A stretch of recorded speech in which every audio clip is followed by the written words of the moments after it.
আসসালামু আলাইকুম। অবিরাম বাংলা সংবাদে সবাইকে স্বাগত জানাচ্ছি। আমি শামীমা আক্তার। শুরুতে বিআরবি কেবল সংবাদ শিরোনাম।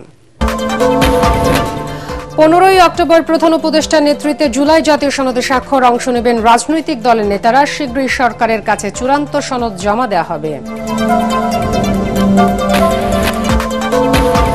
দ্বিকক্ষ বিশিষ্ট সংসদ বাস্তবসম্মত নয় মনে করে সিপিডি। রাজনীতির গুণগত পরিবর্তন চান বিশিষ্টজনরা।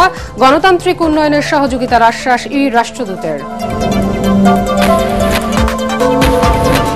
যাত্রা নির্বিঘ্ন করতে নিবন্ধিত এজেন্সির মাধ্যমে হজে যাওয়ার পরামর্শ ধর্ম উপদেষ্টার। বিমান ভাড়া কমাতে কাজ করছে সরকার।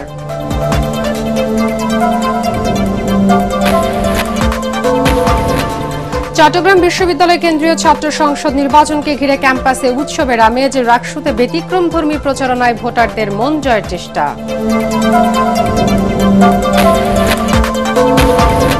এবং লক্ষ্মীপুরের প্রত্যন্ত গ্রামে স্থাপত্য শৈলীর অনন্য নিদর্শন বায়তুল মামুর জামে মসজিদ। সৌন্দর্যের টানে দূর দূরান্ত থেকে আসছে দর্শনার্থীরা। শুনছিলেন বিআরবি কেবল সংবাদ শিরোনাম, এবার বিস্তারিত। আগামী 15 অক্টোবর সই হবে জুলাই জাতীয় সনদ। জাতীয় সংসদের দক্ষিণ প্লাজায় ঐতিহাসিক সনদ স্বাক্ষর অনুষ্ঠানে নেতৃত্ব দেবেন প্রধান উপদেষ্টা এবং জাতীয় ঐক্যমত্য কমিশনের সভাপতি ডক্টর মোহাম্মদ ইউনুস। অনুষ্ঠানে রাজনৈতিক দল এবং জোটের প্রতিনিধিরা অংশ নেবেন। বৃহস্পতিবার জাতীয় সংসদ ভবনে জাতীয় ঐক্যমত্য কমিশন কার্যালয়ের সভাকক্ষে কমিশনের বৈঠকে এই সিদ্ধান্ত হয়। সভায় জুলাই সনদ বাস্তবায়নের উপায় নিয়ে বিশেষজ্ঞদের মতামত এবং রাজনৈতিক দলগুলোর সাথে কমিশনের বৈঠকে পাওয়া মতামত বিশ্লেষণ করা হয়। বিশেষজ্ঞ এবং রাজনৈতিক দলগুলো থেকে পাওয়া অভিমতগুলো বিশ্লেষণ করে খুব শীঘ্রই বাস্তবায়নের উপায় সংক্রান্ত সুপারিশ ও চূড়ান্ত জুলাই সনদ সরকারের কাছে জমা দেওয়া হবে। বাংলাদেশের রাজনৈতিক সংস্কৃতিতে দ্বিকক্ষ বিশিষ্ট সংসদ বাস্তবসম্মত নয় বলে জানিয়েছে গবেষণা প্রতিষ্ঠান সিপিডি। রাজনৈতিক গুণগত পরিবর্তন ছাড়া অবকাঠামো সংস্কার ফলপ্রসূ হবে না বলেও মনে করেন তারা। সিপিডি আয়োজিত সেমিনারে দ্বিকক্ষ সংসদ এবং পিআর নিয়ে মিশ্র মতামত দেন রাজনৈতিক দলের নেতারা। এতে অংশ নিয়ে ইউরোপীয় ইউনিয়নের রাষ্ট্রদূত মাইকেল মিলার বাংলাদেশের গণতান্ত্রিক উন্নয়ন ও সংসদীয় ব্যবস্থা শক্তিশালী করতে সহযোগিতার আশ্বাস দেন। তরিক ইসলামের রিপোর্ট। প্রস্তাবিত জাতীয় সংসদের উচ্চকক্ষ সংখ্যাগরিষ্ঠদের জবাবদিহিতা নিশ্চিত করতে পারবে কিনা এ নিয়ে সেমিনারের আয়োজন করে centre for policy dialogue CPD. রাজধানীর একটি হোটেলে আয়োজিত আলোচনায় অংশ নেন বিশিষ্ট ব্যক্তি ও বিভিন্ন রাজনৈতিক দলের নেতারা। এতে লিখিত বক্তব্যে সিপিডির নির্বাহী পরিচালক গুলাম মোয়াজ্জেম দ্বিকক্ষ পার্লামেন্ট নয় বরং সংসদীয় ব্যবস্থা শক্তিশালী ও কমিশন গঠনের সুপারিশ করেন।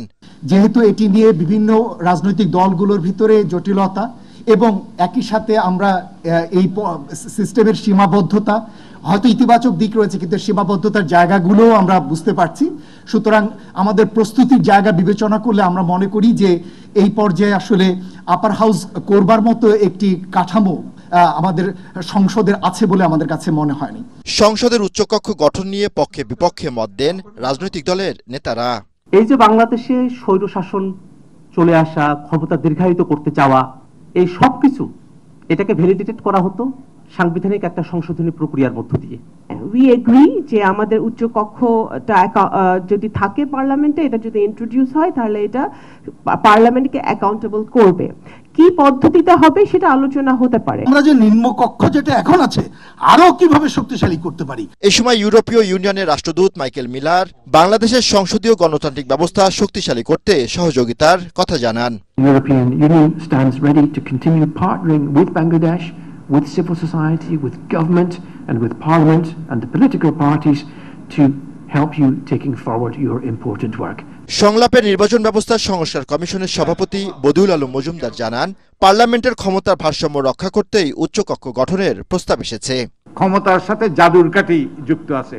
আমাদের চেকস এন্ড ব্যালেন্স সৃষ্টি করতে হবে, কিন্তু আমাদের কালচার চেঞ্জ না হলে, আমাদের আরো কিছু পরিবর্তন না আসলে আমরা সেই যা অতীতে ছিল তাই আমরা পাবো। শুধু কাঠামোগত নয়, রাজনৈতিক গুণগত পরিবর্তন ছাড়া জবাবদিহিতামূলক গণতান্ত্রিক উন্নয়ন সম্ভব নয় বলেও জানান বক্তারা।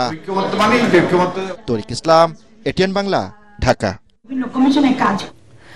ইসরায়েলের কারাগারে আটক সাংবাদিক শহীদুল আলমকে তুরস্কের সহায়তায় মুক্ত করার চেষ্টা চলছে।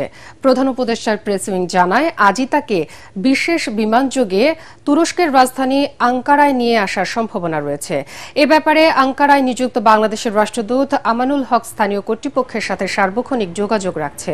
শহীদুল আলম ইসরায়েলি কর্তৃপক্ষের দ্বারা অবৈধভাবে আটক হবার পর অন্তর্বর্তী সরকারের পক্ষ থেকে জর্ডান, মিশর ও তুরস্কে অবস্থিত বাংলাদেশ দূতাবাস সমূহকে ওইসব দেশের পররাষ্ট্র দপ্তরের সাথে যোগাযোগ করে তাকে মুক্ত করার দ্রুত উদ্যোগ নিতে বলা হয়। দূতাবাসগুলো শহীদুল আলমের মুক্তির বিষয়ে স্থানীয় কর্তৃপক্ষের সাথে সার্বক্ষণিক যোগাযোগ রাখছে। চট্টগ্রাম বিশ্ববিদ্যালয় কেন্দ্রীয় ছাত্র সংসদ চাকসু নির্বাচনের বাকি আর 4 দিন। 35 বছর পর হতে যাচ্ছে এই নির্বাচনকে ঘিরে ক্যাম্পাসে বিরাজ করছে উৎসবের আমেজ। চাকসুর 26টি পদে লড়ছেন প্রায় 400 জন। হল সংসদ সহ মোট প্রার্থী প্রায় 9 শতাধিক। এদিকে রাকসু নির্বাচনকে কেন্দ্র করে প্রার্থী ও ভোটারদের পদচারণায় মুখরিত হয়ে উঠেছে বিশ্ববিদ্যালয় ক্যাম্পাস। নির্বাচন ঘিরে প্রার্থীদের কেউ গান গেয়ে, আবার কেউ আবৃত্তি করে ভোটারদের মন জয় করছেন। প্রতিনিধিদের পাঠানো তথ্য ও চিত্র নিয়ে রিপোর্ট করছেন আশিকুর রহমান। চট্টগ্রাম বিশ্ববিদ্যালয়ে ছাত্র সংসদ চাকসু নির্বাচনের বাকি আর মাত্র কয়েকদিন। তাই শেষ সময়ে ক্যাম্পাস জুড়ে চলছে প্রচারণা। গানে গানে নানা ঢঙে প্রচারণা চালাচ্ছেন প্রার্থীরা। চট্টগ্রাম বিশ্ববিদ্যালয়ের 70% শিক্ষার্থী অনাবাসী, যার অধিকাংশই চট্টগ্রাম শহর থেকে শাটল ট্রেনে করে ক্যাম্পাসে আসেন। শাটল ট্রেনেও তাই চলছে ভোটের প্রচারণা। প্রার্থীদের প্রচারণায় সরগরম ক্যাম্পাসের বিভিন্ন অনুষদও। ক্লাস শেষে ভোটারদের হাতে প্রচারপত্র তুলে দেওয়ার পাশাপাশি নির্বাচিত হলে কি করবেন তাও জানাচ্ছেন প্রার্থীরা। ভাই বোনদের শুভেচ্ছা এবং অভিনন্দন জানাচ্ছি। এদিকে আর মাত্র 6 দিন বাকি রাকসু নির্বাচনের। শেষ সময় প্রার্থী ও ভোটারদের পদচারণায় মুখরিত বিশ্ববিদ্যালয় ক্যাম্পাস। নির্বাচনকে ঘিরে প্রার্থীদের কেউ গান গেয়ে, আবার কেউ আবৃত্তি করে ভোটারদের মন জয় করছেন। নির্বাচনে জাতীয়তাবাদী ছাত্রদল মনোনীত ঐক্যবদ্ধ নতুন প্রজন্ম ও ইসলামী ছাত্র শিবির মনোনীত সম্মিলিত শিক্ষার্থী জোটসহ মোট 11টি প্যানেল প্রতিদ্বন্দ্বিতা করছেন। আগামী 15 অক্টোবর চাকসু নির্বাচন অনুষ্ঠিত হবে, আর রাকসুতে ভোট হবে 16 অক্টোবর। আশিকুর রহমান, এটিএন বাংলা। হজযাত্রা নির্বিঘ্ন করতে দালালদের মাধ্যমে নয়, নিবন্ধিত এজেন্সির মাধ্যমে হজে যাবার আহ্বান জানিয়েছেন ধর্ম উপদেষ্টা আ.ফ.ম. খালিদ হোসেন। তিনি বলেন, হজের বিমান ভাড়া আরও কমাতে কাজ করছে সরকার। হাজি যাত্রীদের মাধ্যমে স্বর্ণ চোরাচালান, জর্দা এবং মাদক জাতীয় দ্রব্য পরিবহন যাতে না হয় সে বিষয়ে বিমানবন্দরে কঠোর নজরদারি থাকবে বলেও জানান ধর্ম উপদেষ্টা। খায়রুল ইসলামের রিপোর্ট। ইসলামের 5টি স্তম্ভের মধ্যে পবিত্র হজ অন্যতম। মহান আল্লাহ পাকের এই হুকুম পালনে প্রতি বছর মক্কায় হজ করতে যান বিশ্বের লাখ লাখ মুসল্লি। চাঁদ দেখা সাপেক্ষে আগামী বছর 27 মে হজ হওয়ার সম্ভাবনা রয়েছে। 2026 সালের হজকে কেন্দ্র করে বাংলাদেশে 27 জুলাই থেকে শুরু হয়েছে নিবন্ধন, যার শেষ সময় নির্ধারণ করা হয়েছে 12 অক্টোবর পর্যন্ত।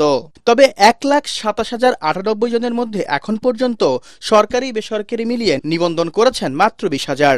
তাই এবার কোটা পূরণ না হওয়ার আশঙ্কা হজ এজেন্সি মালিকদের। ধারণা করতেছি এটা হয়তো 1,27,198 জন, যেটা সরকারি এবং বেসরকারি ব্যবস্থাপনা যাওয়ার কথা, এটা হয়তো ফুলফিল হবে না। সৌদি সরকারের কাছে আবেদন করি হলো 1 মাস না বাড়ালে বাংলাদেশ থেকে হাজি 50,000ও যাবে না। যারা 2026 সালে হজে যাওয়ার নিয়ত করেছেন, অবশ্যই 12 অক্টোবরের মধ্যে আপনারা আপনাদের স্ব এজেন্সি বা সরকার যেখানে আপনারা হজে যেতে চান যোগাযোগ করে আপনাদের নিবন্ধন নিশ্চিত করবেন। হজের বিমান ভাড়া আগের বছরের তুলনায় প্রায় 13,000 টাকা কমিয়ে 3টি প্যাকেজ ঘোষণা করেছে সরকার, যা আরও কমানোর চেষ্টা করছে ধর্ম মন্ত্রণালয়। উপদেষ্টা মহোদয়ের সাথে আমার একটা জেন্টলম্যান এগ্রিমেন্ট হয়েছে, তিনি আগামী 2 মাসের মধ্যে বিমানের এই ভাড়া পর্যালোচনা করবেন এবং তিনি আরও কিছু কমাবার আশ্বাস দিয়েছেন। হাজিদের মাধ্যমে যেন স্বর্ণ চোরাচালান, জর্দা ও মাদক জাতীয় দ্রব্য পরিবহন না হয় সে বিষয়ে মনিটরিং বাড়ানো হবে বলে জানান উপদেষ্টা। মাদক বলতে যেটা মনে করেন সিরেক্সিন, তারপরে জর্দা, তামাক, সুপারি, চুন, এগুলো যাতে যেতে না পারে এ ব্যাপারে আমরা ক্লোজ মনিটরিং করব এবং কেউ যদি এগুলো কনাইভেন্স করে পার করায় তার বিরুদ্ধে আমরা প্রচলিত আইনগত ব্যবস্থা নেব। সাগর পথে হজ যাত্রার জন্য বাংলাদেশে কোনো জাহাজ নেই বলে জানান খালিদ হোসেন। আরব সাগর মহাসমুদ্র আপনি পাড়ি দিবেন, যেতে মনে করেন 7 দিন, আসতে 7 দিন। এই যে উত্তাল তরঙ্গমালা, এগুলো তো আপনি লক্কর চক্কর জাহাজ দিয়ে পারবেন না।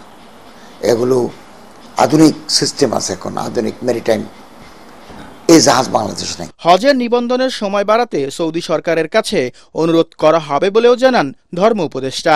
সৌদি সরকার সময় বাড়াতে পারে। খায়রুল ইসলাম, এটিএন বাংলা, ঢাকা। লক্ষ্মীপুরের প্রত্যন্ত গ্রাম মহাদেবপুরের এক স্থাপত্যশৈলীর অনন্য নিদর্শন বাইতুল মামুর জামে মসজিদ। স্থাপত্যে ব্যতিক্রম, সৌন্দর্যে অনন্য এই মসজিদ এখন এলাকাবাসীর গর্ব আর দর্শনার্থীদের আকর্ষণের কেন্দ্রবিন্দুতে পরিণত হয়েছে। লক্ষ্মীপুর প্রতিনিধি মেহরাজ উদ্দিন রবিনের পাঠানো রিপোর্টে জানাচ্ছেন ফারহিন ইসলাম টুম্পা।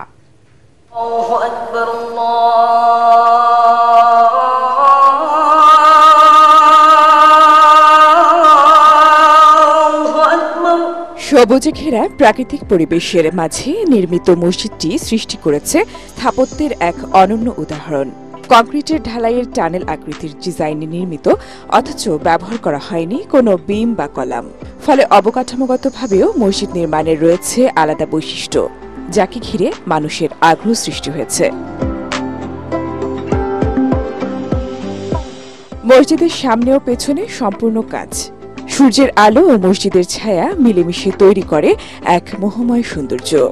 প্রতিদিন বিকেলে পুকুরের জলে প্রতিফলিত হয় এই দৃশ্য দেখতে দূর দূরান্ত থেকে ছুটে আসেন দর্শনার্থীরা। রাতের বেলা যখন লাইটগুলা জ্বালানো হয়, ভিতরের পরিবেশ খুবই সুন্দর দেখা যাচ্ছে। বহু কাজটা বাকি রয়েছে, কিন্তু এখানেও তো প্রায় 2 কোটি টাকার কাছাকাছি শেষ হয়ে গেছে। আমাদের লক্ষ্মীপুর জেলার মধ্যে এবং বাংলাদেশের মধ্যে পুরো কাজ কমপ্লিট একটা সুন্দর মসজিদ হিসেবে পরিগণিত হবে আমরা আশা করি। রাতে আলোকসজ্জায় এই মসজিদটি হয়েছে আরো আকর্ষণীয়। স্থানীয় শিল্পপতি ফরহাদ হোসেন নেহাল চৌধুরীর উদ্যোগে 2021 সালে শুরু হয় এই মসজিদের নির্মাণ কাজ। এর নকশা করে ঢাকার একটি স্থাপত্য প্রতিষ্ঠান। এখন পর্যন্ত প্রায় 60% কাজ শেষ হয়েছে। পূর্ণাঙ্গ হলে একসঙ্গে নামাজ পড়তে পারবেন প্রায় 400 মুসল্লি। বাইতুল মামুর জামে মসজিদ শুধু নামাজ পড়ার স্থান নয়, হয়ে উঠেছে নান্দনিক স্থাপত্যকলার এক অনন্য নিদর্শন। পরিণত হয়েছে লক্ষ্মীপুরবাসীর গর্বের প্রতীকে। Bureau report, ATN Bangla. আগামী সংসদ নির্বাচনের তফসিল ঘোষণার আগে তিস্তা মহাপরিকল্পনার কাজ শুরুর দাবি জানিয়েছে তিস্তা নদী রক্ষা আন্দোলন। বৃহস্পতিবার বিকেলে লালমনিরহাটের হাতীবান্ধায় জাগো বাহে তিস্তা বাঁচাই স্লোগানে গণমিছিল ও সমাবেশে এ দাবি জানান সংশ্লিষ্টরা। এতে প্রধান অতিথি ছিলেন আন্দোলনের প্রধান সমন্বয়কারী ও কেন্দ্রীয় বিএনপির সাংগঠনিক সম্পাদক অধ্যক্ষ আসাদুল হাবিব দুলো। গণমিছিলে তিস্তা পাড়ের কয়েক হাজার নারী পুরুষ অংশ নেয়। পরে হাতীবান্ধা এসএস সরকারি উচ্চ বিদ্যালয় মাঠে আন্দোলনের সমন্বয়কারী ও বিএনপির জাতীয় নির্বাহী কমিটির সদস্য ব্যারিস্টার হাসান রাজীব প্রধানের সভাপতিত্বে গণসমাবেশ শুরু হয়। এ সময় অবিলম্বে তিস্তা মহাপরিকল্পনার কাজ শুরু না হলে বৃহৎ আন্দোলনের হুঁশিয়ারি দেন তারা। এই তিস্তা একসময় ছিল আমাদের আশীর্বাদ, আজ তিস্তা আমাদের অভিশাপ রূপে প্রমাণিত হচ্ছে। বন্যায় আমাদেরকে প্লাবিত করা হয়, আর খরার সময় আমাদেরকে শুষ্ক মৌসুমে খরায় আমাদের ফসল ক্ষতিগ্রস্ত হয়। যে মহাপরিকল্পনা বাস্তবায়নের যে প্রতিশ্রুতি এই সরকার দিয়েছিল, সেটির আমরা বাস্তবায়ন চাই। আমরা মাননীয় উপদেষ্টাকে বলবো, আপনারা এই যে আমাদের তিস্তার যে প্রকল্প যে আছে, এটি অবিলম্বে বাস্তবায়ন করেন। সন্ধানী লাইফ ইন্স্যুরেন্স আন্তর্জাতিক সংবাদ।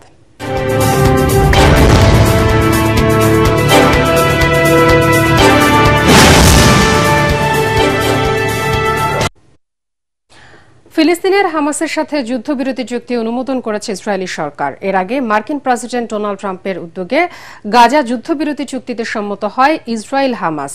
বার্তা সংস্থা রয়টার্স জানায়, এর ফলে 24 ঘণ্টার মধ্যে গাজায় যুদ্ধবিরতি স্থগিত করা এবং 72 ঘণ্টার মধ্যে গাজায় আটক ইসরায়েলি জিম্মিদের মুক্ত করার পথ পরিষ্কার হল। ইসরায়েলি প্রধানমন্ত্রী নেতানিয়াহু জানান, তার সরকার সকল জিম্মি ও জীবিত এবং মৃতদের মুক্তির কাঠামো অনুমোদন করেছে। এর আগে বৃহস্পতিবার গাজায় যুদ্ধবিরতি চুক্তিতে রাজি হয় ইসরায়েল ও হামাস। ইসরায়েলি সরকারের একজন মুখপাত্র বলেন, চুক্তিতে সরকার অনুমোদনের 24 ঘণ্টার মধ্যে যুদ্ধবিরতি কার্যকর হবে। সেই 24 ঘণ্টা সময়কালের পরে গাজায় বন্দী থাকা জিম্মিদের 72 ঘণ্টার মধ্যে মুক্তি দেওয়া হবে। আফগানিস্তানের রাজধানী কাবুলে বিমান হামলা চালিয়েছে পাকিস্তান। বৃহস্পতিবার গভীর রাতে এই হামলার ঘটনা ঘটে। পাকিস্তান অবজারভার জানায়, এই হামলায় সশস্ত্র সন্ত্রাসী সংগঠন পাকিস্তান তেহরিকি তালিবান টিটিপি প্রধান নূর ওয়ালি মেসুদ নিহত হয়েছে বলে গুঞ্জন উঠেছে। একই সাথে কারি সাইফুল্লাহ মেসুদ সহ তার কয়েকজন সহযোগীও প্রাণ হারিয়েছেন বলে ধারণা করা হচ্ছে।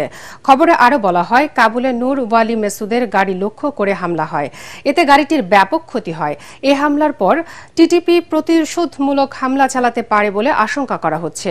কাবুলের স্থানীয় বাসিন্দারা জানায়, তারা দুটি বিকট শব্দ শুনতে পান। এ সময় আকাশে বিমানের সরব উপস্থিতির কারণে আরও হামলার আশঙ্কায় স্থানীয়দের মধ্যে আতঙ্ক তৈরি হয়। এদিকে আফগান তালেবান সরকারের মুখপাত্র জাবিউল্লাহ মুজাহিদ বিস্ফোরণ ও সম্ভাব্য বিমান হামলার তথ্য নিশ্চিত করে এক্স পোস্টে বাসিন্দাদের আতঙ্কিত না হওয়ার আহ্বান জানিয়েছেন। বিস্ফোরণের মাত্রা ছোট ছিল বলেও দাবি করেন তিনি। তবে স্থানীয়দের দাবি, হামলাটি বেশ শক্তিশালী ছিল। অন্যদিকে জাতিসংঘের নিষেধাজ্ঞার আওতায় থাকা আফগানিস্তানের পররাষ্ট্রমন্ত্রী আমির খান মুতাক্কি 1 সপ্তাহের সফরে ভারত গেছেন।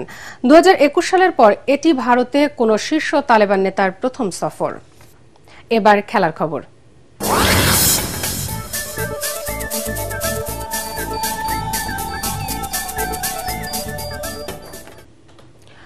নারী ওয়ানডে বিশ্বকাপে নিজেদের তৃতীয় ম্যাচে বিকেলে নিউজিল্যান্ডের মুখোমুখি হবে বাংলাদেশ। প্রথম ম্যাচে পাকিস্তানকে হারানোর পর দ্বিতীয় ম্যাচে ইংল্যান্ডকে কাঁপিয়ে দেয় টাইগ্রেসরা।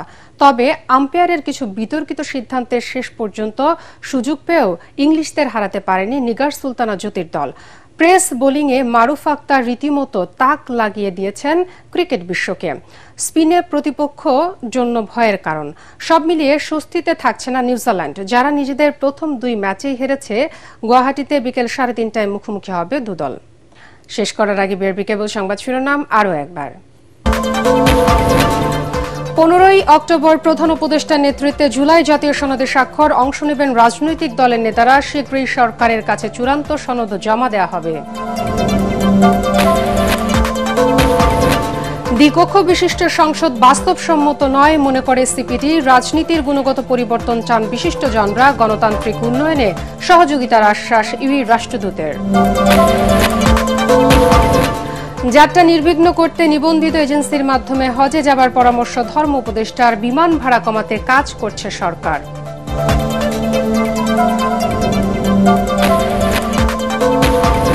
চট্টগ্রাম বিশ্ববিদ্যালয় কেন্দ্রীয় ছাত্র সংসদ নির্বাচনকে ঘিরে ক্যাম্পাসে উৎসবের আমেজ। রাকসুতে ব্যতিক্রমী প্রচারণায় ভোটারদের মন জয়ের চেষ্টা। এবং লক্ষ্মীপুরের প্রত্যন্ত গ্রামে স্থাপত্য শৈলীর অনন্য নিদর্শন বায়তুল মামুর জামে মসজিদ। সৌন্দর্যের টানে দূর দূরান্ত থেকে আসছে দর্শনার্থীরা। পরবর্তী সংবাদ দেখার আমন্ত্রণ জানিয়ে এখনকার মতো শেষ করছি। এটিএন বাংলা সংবাদ ইউটিউবে দেখতে ব্রাউজ করুন youtube/ATN বাংলা নিউজ। এতক্ষণ সাথে থাকার জন্য ধন্যবাদ সবাইকে।